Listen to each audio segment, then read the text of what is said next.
Hey guys, this is my 2000 Tundra. It's already lifted with spacers.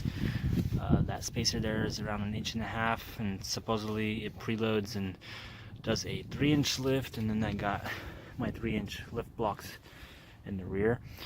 Today I'm going to be installing my new coilovers from Rancho Quicklift.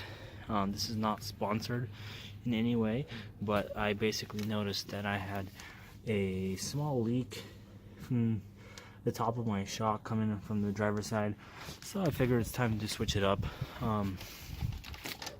Currently I have from the ground up to the fender right here, I just measured it, had 41.5 inches on both sides. So I'm gonna go ahead and install these and see how this goes. I won't be installing those spacers because technically these are already longer. So yeah, look very nice. Plenty of good reviews. Got 9 dampening settings. Again, Rancho Quicklift. Got them from rockauto.com. Let's see how this goes. Okay, here's what it looks like behind the wheel. It's all wet. Comes from underneath that dust boot.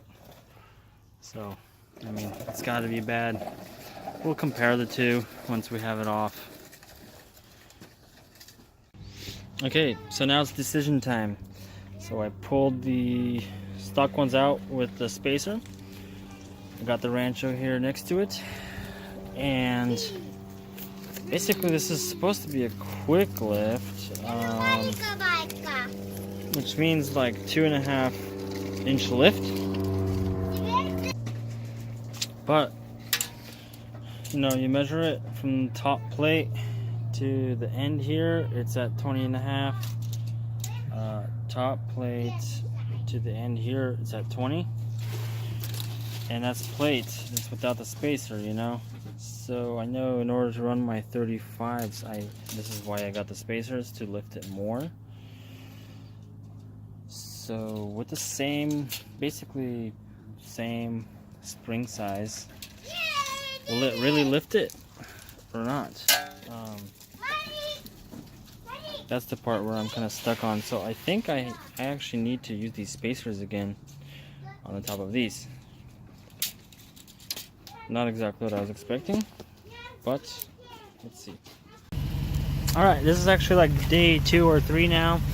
And I've got both sides installed. Here's the first side. No, this is the second side that I did. Come over here. Here's the first side. Okay. First I went with installing the spacer on the top of this one because the top to bottom of this new one was only a 1/2 inch longer than the stock one without the spacer.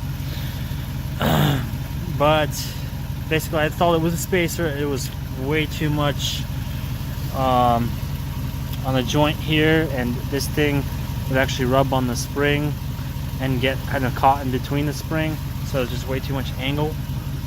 And my truck was lifted at 44.5 inches to the fender right here, which, remember, with the spacers, with the old original springs, it was at what, 40.5.